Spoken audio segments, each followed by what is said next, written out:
అవును, ఆడోళ్ళ దగ్గర ఫోన్ ఎక్కడ ఉంటుంది? ఉంటే హ్యాండ్ బ్యాగ్లో ఉంటుంది, లేకపోతే చేతిలో ఉంటుంది, అంతే కదా.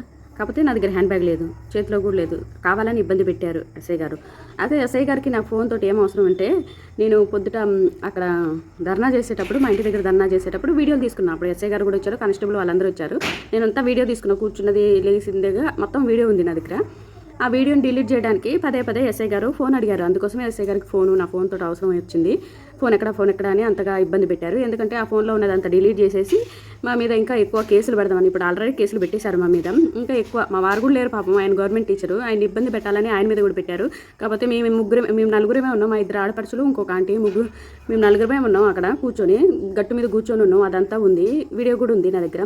మా వారు లేరు, అయినా కూడా మా వారి మీద కూడా కేసు కట్టారు. ఇంకోటి ఏంటంటే, ఇదంతా డిలీట్ చేయడానికి ఎస్ఐ గారు ఫోన్ అడిగారు. ఇది డిలీట్ చేసేసి ఇంకా దొంగతనం చేశారు, వాళ్ళని కొట్టారు, ఇంకా రకరకాలుగా చాలా కేసులు పెడదామని చెప్పేసి, అలా కేసులు పెడితే భయపడిపోతారు వీళ్ళు, మళ్ళీ రారు ఇంటి మీదకి అని ప్లాన్ వేసేసి ఎస్ఐ గారు అందుకోసం ఫోన్ అడుగుతున్నాను నా దగ్గర. లేకపోతే ఎస్ఐ గారికి నా ఫోన్తో అవసరమే లేదు, ఆయనకు ఫోన్ అవసరం లేదు నాది. ఇంకా ఎక్కువ కేసులు పెట్టవచ్చులే, వీళ్ళని భయపెట్టేస్తే ఇంకా ఇంటి మీదకి రారు అని చెప్పేసి ఎంఆర్ఓ గారు, ఎస్ఐ గారు, రాము, మా మీద ఎక్కువ బ్యాడ్గా చెప్పడానికి ఇంకో వ్యక్తి ఉన్నారు. ఆ వ్యక్తి గురించి తర్వాత చెప్తాను, ఇప్పుడు కాదు. ఎందుకంటే అందరూ చెప్పామనుకోండి ప్రూఫ్స్ అడుగుతున్నారని, అందుకోసం ఆయన దగ్గర కూడా కొంచెం ప్రూఫ్స్ అంటే నాకు తెలుసు ఆయన అని చెప్పేసి కొంచెం సేకరించిన తర్వాత ఆ వ్యక్తి ఎవరో కూడా చెప్తాను.